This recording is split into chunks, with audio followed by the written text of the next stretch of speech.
мыйзам өтүп калса, ушул сиз сунуш кылган желек өтүп калса, Кыргызстанда канча миллион номерди алмаштырыш керек болуп калат?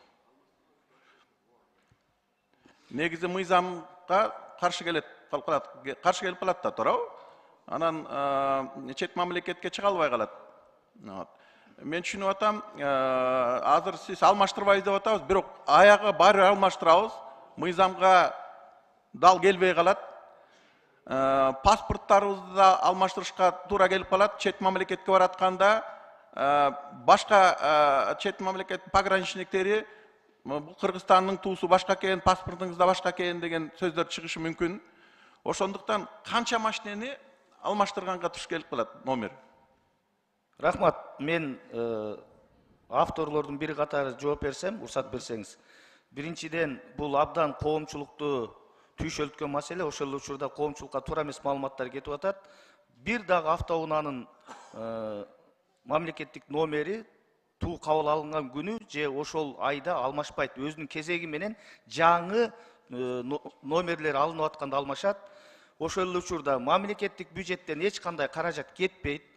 Биздин 32 өлкөдө элчиликтерибиз бар. Ошол элчиликтердеги туулар өзгөрөт. Улуттар биримдигиндеги, ошону менен катар биздин Кыргызстандагы мамлекеттик мекемелердеги туулар бардыгын эсептегенде 150-дүн тегерегинде туу өзгөрөт экен. Аны мамлекеттик бюджеттен эмес, демөөрчүлөр өздөрү бардыгын төлөп беребиз деген дагы демөөрчүлөр бар. Андыктан мамлекеттин эсебинен паспорт же башка бир мамлекеттик документтерге эч кандай каражат кетпейт. Бардыгы өзүнүн мөөнөтү болгунчакты аяктагынча эски туу менен колдонулат, жаңысына жаңы туу кетет. Ошону мындай коомчулукка туура маалымат берип койсок. Паспорт да өзгөрүлбөйт. Өзгөрбөйт. Жаңы паспорт алгандарга жаңы туу болот.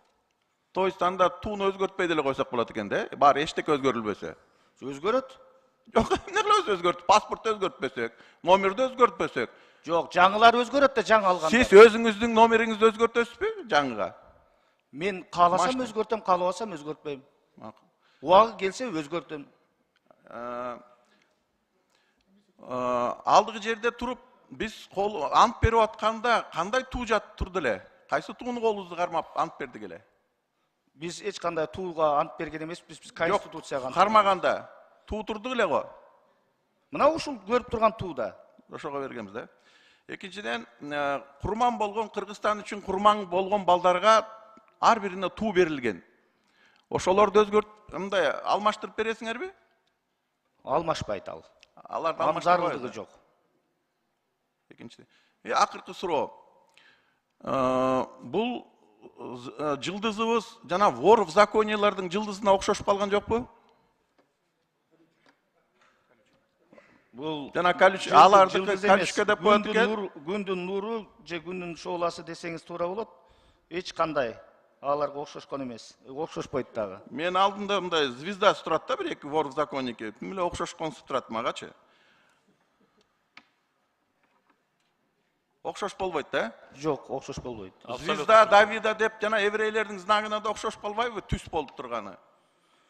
Эми ар ким баягы ар кандай айтып, түшүнүп, талкуулай берсе болот, бирок бардыгы көзгө даана көрүнүп турат. Ушул биз тууну бузган жокпуз, тууну жакшыртуу гана максатында болуп атат бул.